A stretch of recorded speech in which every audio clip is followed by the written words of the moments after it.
Hello cine fans, welcome to my Chiru fan review channel. నా content నచ్చితే like, share, comment చేయండి. నా updates కోసం సబ్స్క్రైబ్ చేయండి. Thank you.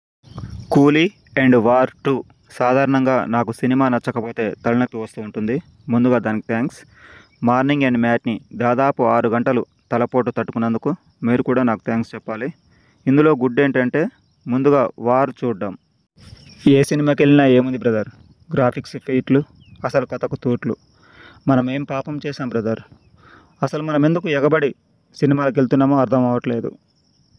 ఎప్పుడు చూసినా graphics, violence, elevations, multi starrers, వీళ్ళందరూ కలిసి మనల్ని మోసం చేస్తున్నారు బ్రదర్. నేను ప్రేక్షకుణ్ణి, మీలో మీరు కొట్టుకుని చావండి, నన్ను ఎంటర్టైన్ చేయండి, అంతే.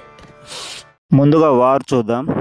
Simple story line. శత్రుదేశాల నుండి వచ్చే ముప్పును రా ఏజెంట్లు అడ్డుకోవడం. ట్రైలర్లో వూల్ఫ్ సీన్ చూసి రివ్యూలో ఓ మాట అన్నాను, నాకు వీరమ్మలు గుర్తొస్తుంది, నా మనసు ఎందుకో కీడు శంకిస్తుందని. సినిమా టైటిల్స్కి ముందు ఆ వూల్ఫ్ విజన్ ఫైట్ ఉంటుంది. దాని తర్వాత మన ఎన్టీఆర్కి కూడా మరొక దేశంలో top of the over fight arrange చేస్తారు. ఈ రెండింటి దెబ్బల తర్వాత మీరెంత ఓవర్ యాక్షన్ చేసినా మేమేం ఫీల్ అవ్వమని మెంటల్గా ప్రామిస్ చేస్తాం. వారు కూడా మన ప్రామిస్ని రిసీవ్ చేసుకొని మనల్ని ఏమాత్రం డిజపాయింట్ చేయరు. చుట్టుపక్కల దేశాలు, ఆ చుట్టుపక్కల దేశాలు అన్నీ తిరిగి వస్తూ మాటిమాటికి ఇండియా ఫస్ట్ అని మాటలు చెప్పుకుంటూ వాళ్ళల్లో వాళ్ళు దాగుడు మూతల దండాకోరు, పిల్లి వచ్చి ఎలకాభద్రం అంటూ ఆడుకుంటుంటారు. బుల్లెట్ ట్రైన్ల మీద, ఏరోప్లేన్ల మీద పరుగులు పెడుతూ మన మెంటల్ ప్రిపరేషన్ని మించి ఎంటర్టైన్మెంట్ చేస్తారు. ఇక ఇంటర్వెల్కి ఒక ట్విస్ట్ ఉండాలి కాబట్టి మన ఎన్టీఆర్ఏ అసలు విలన్ అంటూ బ్రేక్ వేస్తారు. కానీ మేకర్స్ ఊహించినట్టు మనం అస్సలు షాక్ అవ్వం. ఎందుకంటే అప్పటికే ఎన్నో డూపులకు అలవాటు పడిపోయిన మనం ఇది కూడా పెద్ద డూప్ అనుకుంటాం. ఇక సెకండ్ హాఫ్పై అసలు ఆశ పెట్టుకోం. సగం డబ్బులు బొక్కెందుకని అతి తెలివితో మరో సగంతో స్నాక్స్ కొనుక్కొని బొక్క పెద్దది చేసుకుంటాం. హీరోలు ఇద్దరి బొక్కలో బ్యాక్గ్రౌండ్ అంటే జువెనల్ హోమ్ ఫ్లాష్ బ్యాక్ చూస్తాం. అందులో మన ఎన్టీఆర్ గ్రేట్ అంటాం. హృతిక్ నోట్లో టూత్ పిక్ను తరచుగా చూస్తుంటాం. అదేదో ఎన్టీఆర్ నోట్లో పెడితే మాన్ ఆఫ్ ద మ్యాసెస్కి బాగా మ్యాచ్ అయ్యేది అనుకుంటాం.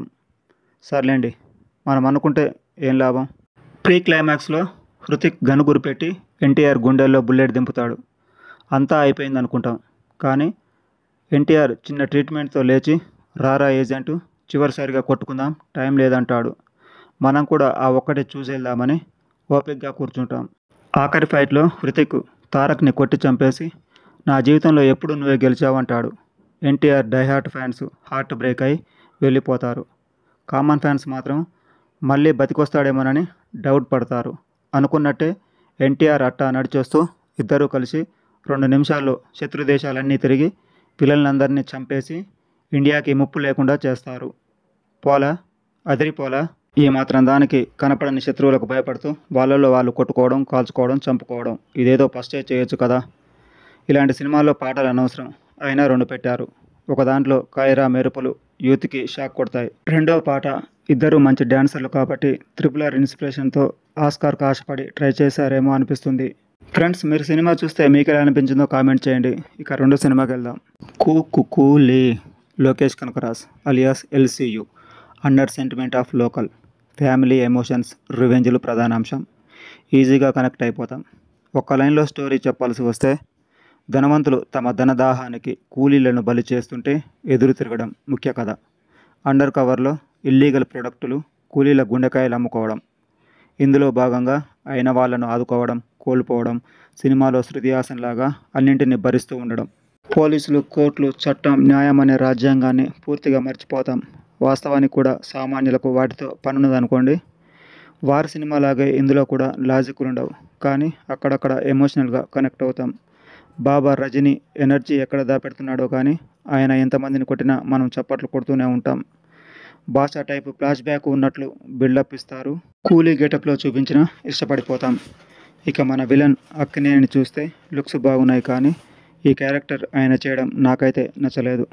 నాగ్ సైమన్ క్యారెక్టర్ కన్నా దయాలుగా చేసిన సౌబిన్ షాహీర్ను త్వరగా మర్చిపోలేం. సినిమా అప్ టు బాటం అతనే కనపడతాడు. ఉపేంద్ర కాసేపు కనపడ్డ డైలాగులు లేవు. చివర్లో అమీర్ హెలికాప్టర్ దిగొచ్చి బందీలుగా ఉన్న శత్రువులను కాల్చి పారేసి రజనీని మాత్రం కూలీగా కంటిన్యూ అవ్వమని చెప్తాడు. ఉపేంద్ర ఇచ్చిన బీడీ కాల్చుకొని బాగుందంటాడు. మరొకటి ఇవ్వబోతుంటే కట్ట కావాలని లాక్కొని జేబులో పెట్టుకుంటాడు. ఇలాంటి సినిమాలు ఎందుకు? ఏం నేర్పుతారా మీరు ఇలాంటివి తీసి? ఇలాంటి సినిమాలు చూసి కామన్ ప్రేక్షకుడు ఏం ఆలోచిస్తాడు? ఏం చేసైనా వీలైనంత ఎక్కువ సంపాదించాలి, తాగి ఎంజాయ్ చేయాలి. అవును, అంతర్లీనంగా రిసీవ్ చేసుకునేది ఇదే. ఫ్రెండ్స్, మన అభిమానాన్ని అడ్డం పెట్టుకొని సంపాదించడానికే తప్ప మనకేదో మేలు చేయాలని కాదు. ఎవరి లాభాలు వారు చూసుకుంటారు. చూసి ఏం నేర్చుకోవాలనేది మనపై ఆధారపడి ఉంటుంది. See you next video. Thank you.